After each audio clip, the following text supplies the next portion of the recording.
विश्व विजय बनने के रास्ते 1947 में ही बनने लग गए थे। इस कहानी का हर कैरेक्टर मुझे बहुत इंस्पायर करता है। माँ, ध्यान से सुनना। कहते हैं ना, डर के आगे जीत है। उसी तरह डिस्ट्रक्शन के बाद क्रिएशन ही होता है। हजार ख्वाब हकीकत का रूप ले लेंगे, मगर ये शर्त है कि तुम मुस्कुरा के हाँ कह दो। हजार ख्वाब हकीकत का रूप ले लेंगे, मगर ये शर्त है तुम मुस्कुरा के हाँ कह दो। दिल्ली शहर पर अचानक 5 लाख रेफ्यूजीज़ का बोझ आ पड़ा। शहर की सड़कों, स्कूलों, मंदिरों और फौजी बैरकों में जहाँ भी जगह मिली, इंसानों का एक समंदर बस गया। कुरुक्षेत्र में एक ऐसा शहर बसा जो पूरा का पूरा तंबुओं का था, जहाँ कभी कभी 5 लाख तक लोग 2 वक्त की रोटी और एक अनिश्चित भविष्य के सहारे जी रहे थे। और तभी आज़ादी के दिन ही एक नए मंत्रालय का जन्म हुआ, पुनर्वास मंत्रालय। इसका काम था इस सैलाब को संभालना, मरहम लगाना और फिर से बसाना। सरकार ने राहत कैंपों से आगे की सोची।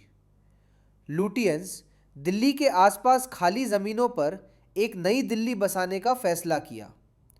लाजपत नगर, पटेल नगर, राजेंद्र नगर, ये सिर्फ कॉलोनियों के नाम नहीं थे, ये उजड़े हुए लोगों की उम्मीदों के नए पते थे। सरकार ज़मीन देती, कर्ज देती, लेकिन इन घरों को बसाने वाला जज्बा और मेहनत रेफ्यूजीज़ की अपनी थी। इस नई दिल्ली के दिल में बसा एक बाज़ार, खान मार्केट। 1951 में ये बाज़ार खास तौर पर नॉर्थ वेस्ट फ्रंटियर प्रोविंस से आए शरणार्थियों के लिए बनाया गया था। इसका नाम फ्रंटियर गांधी, खान अब्दुल गफ्फार खान के सम्मान में रखा गया। माँ, ध्यान देना। खान मार्केट आज के भारत के पॉश कमर्शियल मार्केट्स में से एक है। डॉट्स कैसे कनेक्ट होते हैं, इसका सबसे शानदार एग्जाम्पल है ये। खान मार्केट की 154 दुकानों में से एक दुकान थी फ़कीर चंद एंड सन्स की। फ़कीर चंद जी का किताबों का कारोबार 1931 से पेशावर में था। पार्टीशन में सब कुछ लुट गया, लेकिन किताबों से मोहब्बत नहीं छूटी। दिल्ली आकर फ़कीर चंद जी ने इसी छोटी सी दुकान से अपनी दुनिया फिर से बनाई। ये दुकान सिर्फ ईंट पत्थर की नहीं थी, ये एक विरासत थी। खान मार्केट की कहानी और फ़कीर चंद की कहानी उस नई दिल्ली की कहानी है जो शरणार्थियों के जज्बे से बनी। दिल्ली से सिर्फ 20 किलोमीटर दूर एक और कहानी जन्म ले रही थी। ये कहानी थी फरीदाबाद की। ये शहर 30,000 शरणार्थियों ने बनाया था, जो नॉर्थ वेस्ट फ्रंटियर प्रोविंस से आए थे और फ्रंटियर गांधी के अनुयायी थे। इन लोगों ने रातों रात खुद को बदल दिया। व्यापारी और दुकानदार अब निर्माता और मजदूर बन गए थे। उन्होंने न केवल एक शहर बनाया, बल्कि सरकार को बजट में से पैसे बचाकर वापस भी किए। इस शहर को चलाने के लिए एक चीज़ की सख्त ज़रूरत थी, बिजली। बजट तंग था। एक अधिकारी को ख्याल आया कि कलकत्ता के बंदरगाह पर 2 साल से 180 बक्सों में एक जर्मन पावर प्लांट पड़ा था। जब बक्से खोले गए तो कई हिस्से गायब थे, और सबसे बड़ी मुसीबत, कोई इंजीनियरिंग ड्राइंग नहीं थी। तब उस इंजीनियर को ढूंढ निकाला गया जिसने कभी इस प्लांट को चलाया था, और उस इंजीनियर ने सिर्फ अपनी मेमोरी से, बिना किसी नक्शे के, पूरे प्लांट को जोड़ दिया। और एक दिन फरीदाबाद पहली बार रोशन हुआ। ये सिर्फ बिजली नहीं थी, ये कुछ भी कर गुजरने वाले जज्बे की रोशनी थी। उस अचंभे के बारे में सोचिए, everything created out of nothing, वो भी ऐसी मुसीबतों के बीच। कहाँ से मोटिवेशन आया होगा? लोग स्टीव जॉब्स के मोटिवेशनल स्पीच सुनते रहते हो ना?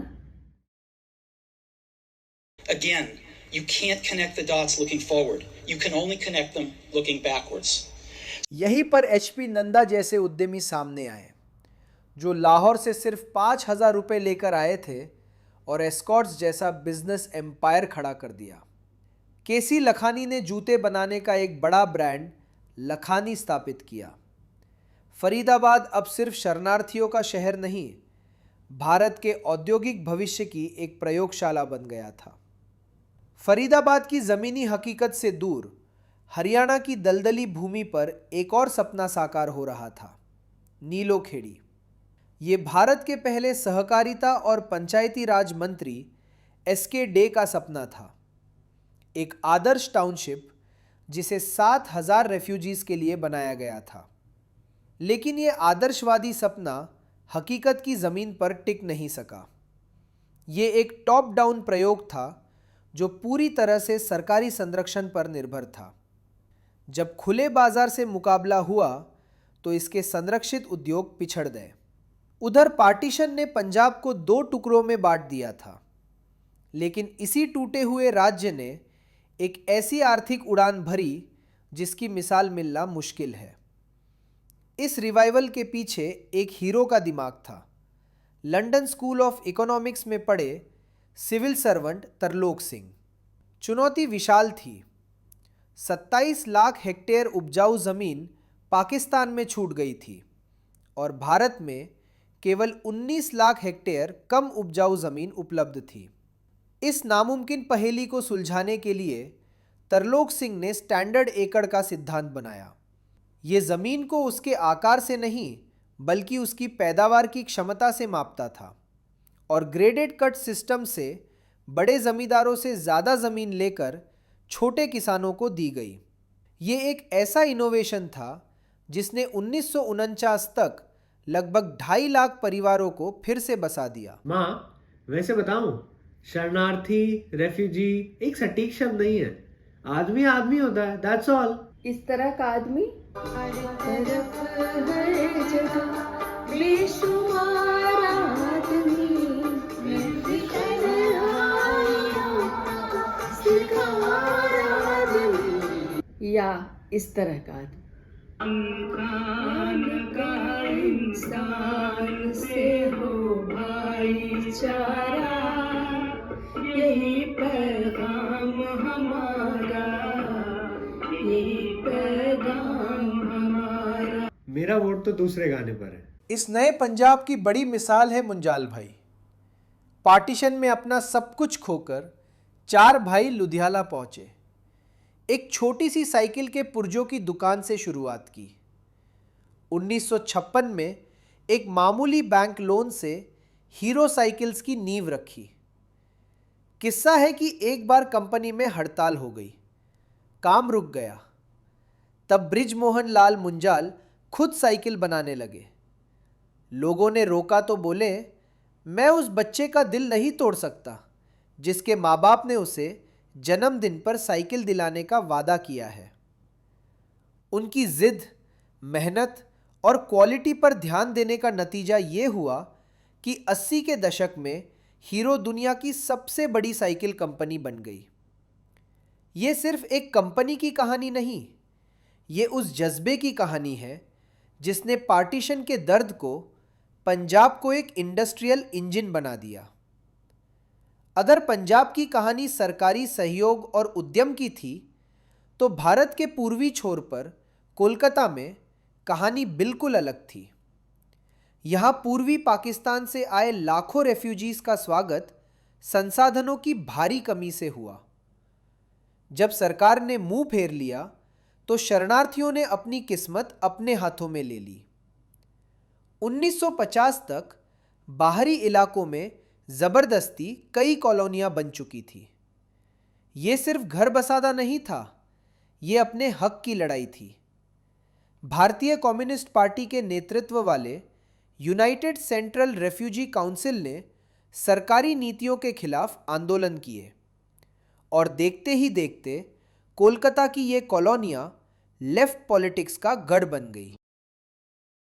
अगर कलकत्ता में राजनीतिक संघर्ष था तो मुंबई के पास उल्लासनगर में इंसानी जिद थी। यहाँ 60,000 सिंधी हिंदू शरणार्थियों को वीरान फौजी कैंपों में लाकर छोड़ दिया गया। हालात बदतर थे, लेकिन यह शहर सिंधी समुदाय की इच्छा शक्ति से बना। मेल्स लोकल ट्रेनों में सामान बेचते, औरतें पापड़ बनाती। कम मुनाफा ज़्यादा समृद्धि उनका मंत्र बन गया। यहीं से एक कहानी निकली कल्पना सरोज की। कम उम्र में शादी, उल्लासनगर की झुग्गी में रही, भयानक यातनाएं सही। एक सरकारी कर्ज से सिलाई की दुकान शुरू की और उसी दुकान से उन्होंने $1,000,000 तक का सफ़र तय किया। उन्हें ओरिजिनल स्लमडॉग मिलियनेयर कहा जाता है। दिल्ली, फरीदाबाद, पंजाब, कलकत्ता, उल्लासनगर, रीबिल्डिंग के रास्ते अलग अलग थे। कहीं सरकारी पॉलिसी का फ़ायदा उठाया तो कहीं बड़े सपने देखे, कहीं जिद था तो कहीं जुनून। लेकिन सारी कहानियों में ही कॉमन थीम है, नेवर गिव अप। आज के लिए इतना ही। अगली बार फिर मिलेंगे एक नए दस्तावेज़ के साथ। अगर ये वीडियो आपको पसंद आया हो तो इसे एक बड़ा सा लाइक ज़रूर दें, कमेंट करके अपने व्यूज़ बताएं, हमारे चैनल को सब्सक्राइब करें और हाँ, अपने दोस्तों के साथ इसे शेयर करना बिल्कुल ना भूलें।